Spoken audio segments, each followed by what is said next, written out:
จบแล้วเหรอคะ จบแล้วค่ะอ่า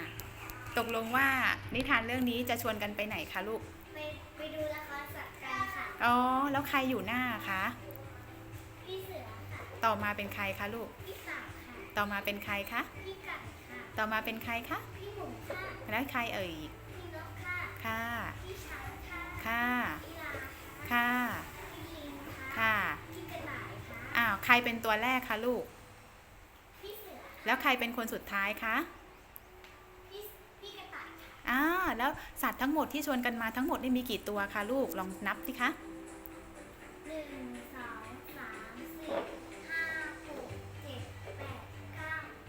9 ตัวใช่ไหมคะ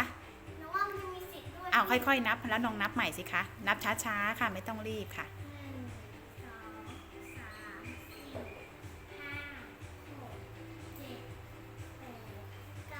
มีทั้งหมดเท่าไหร่คะ9 ตัวค่ะวันนี้นิทานของพี่ข้าวหอมก็ทำไมคะจบลงแล้วอ้าวบอกสิคะลูกวันนี้นิ